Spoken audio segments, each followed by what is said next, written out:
केजरीवाल ने इस्तीफा नहीं दिया तो क्या दिल्ली में लगेगा राष्ट्रपति शासन, क्यों अटकलें? दिल्ली के मुख्यमंत्री अरविंद केजरीवाल कथित शराब घोटाले में गिरफ्तारी के बाद 28 मार्च तक प्रवर्तन निदेशालय ईडी की कस्टडी में जा चुके हैं। इस बीच सबसे बड़ा सवाल ये बना हुआ है कि केजरीवाल मुख्यमंत्री पद पर मौजूद रहेंगे या पद छोड़ने का फैसला करेंगे। अभी तक आम आदमी पार्टी और कोर्ट में पेशी के दिन एक इंटरव्यू में खुद केजरीवाल ने कहा कि वह मुख्यमंत्री बने रहेंगे और जेल से ही सरकार चलाएंगे। लेकिन क्या सच में ऐसा संभव है?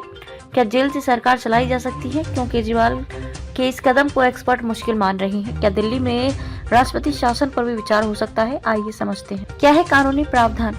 दरअसल एक मंत्री या मुख्यमंत्री को गिरफ्तार होने पर पद छोड़ना पड़ेगा या नहीं, इसका जिक्र संविधान में नहीं किया गया है। हाँ, ये जरूर है कि 2 या 2 से अधिक वर्ष की सजा सुनाए जाने पर सदन की सदस्यता चली जाती है। लेकिन केजरीवाल को अभी गिरफ्तार किया गया है, उन पर सिर्फ आरोप लगे हैं। अभी उनके खिलाफ चार्जशीट दायर होना, मुकदमा चलना और कोर्ट से फैसला आने में लंबा वक्त है। कोर्ट के फैसले तक उन्हें मुख्यमंत्री पद पर बने रहने से कोई संवैधानिक प्रावधान नहीं रोकता है। ये जरूर है कि वे पहले ऐसे मुख्यमंत्री हैं जिन्होंने गिरफ्तारी से पहले अपना पद नहीं छोड़ा। लालू यादव से हेमंत सोरेन तक कम से कम 4 मुख्यमंत्री अब तक अलग अलग मामलों में जेल जा चुके हैं, लेकिन इन सब ने गिरफ्तारी से पहले अपना पद त्याग दिया था। केजरीवाल मुख्यमंत्री रहते हुए जेल जाने वाले पहले नेता हैं।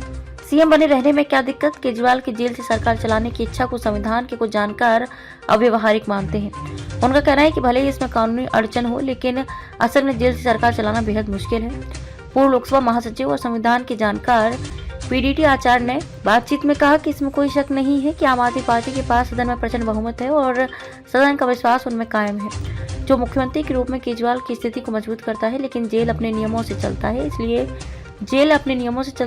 जेल में कैबिनेट मीटिंग लेना, अफसरों से मिलना और फाइलों को देखना प्रैक्टिकल नहीं है। एक और एक्सपर्ट एसएन साहू भी इसी तरह की दलीलें देते हैं। उन्होंने कहा कि कानूनी रूप से वह मुख्यमंत्री रह सकते हैं, लेकिन जेल तो जेल नियमों से ही चलता है।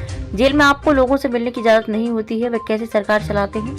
उन्होंने जयललिता, बीएस येदियुरप्पा, हेमंत सोरेन और लालू यादव का जिक्र करते हुए कहते हैं कि सभी ने गिरफ्तारी से पहले अपना पद त्याग दिया और ऐसा करना सही है। वे ये भी कहते हैं कि सरकारी कर्मचारियों को जेल होने पर उन्हें सस्पेंड कर दिया जाता है। आप क्या चाहती हैं? हालांकि आम आदमी पार्टी का मानना है कि जेल से सरकार चलाना मुमकिन है। केजरीवाल की गिरफ्तारी के बाद उनके सीएम बने रहने का ऐलान करते हुए उनकी मंत्री आतिशी ने कहा कि जरूरत पड़ने पर कोर्ट से इसकी इजाजत ली जा सकती है।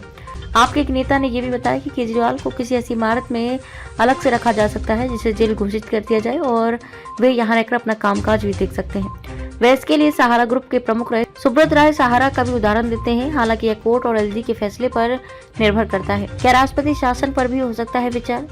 कुछ एक्सपर्ट्स ये भी मानते हैं कि यदि केजरीवाल मुख्यमंत्री पद पर बने रहने पर अड़ जाते हैं तो यह उनके और दिल्ली के लिए काफी जटिलताएं पैदा कर सकता है। उनका मानना है कि दिल्ली देश की राजधानी और इसलिए यहाँ प्रशासन में किसी तरह की रुकावट से कई संकट पैदा हो सकते हैं। यही वजह है कि दिल्ली में राष्ट्रपति शासन की अटकलें भी लगने लगी हैं। जानकारों का मानना है कि यदि उपराज्यपाल ये पाते हैं कि दिल्ली में शासन प्रशासन में ठहराव आ गया है तो वे राष्ट्रपति से शासन की भी सिफारिश कर सकते हैं।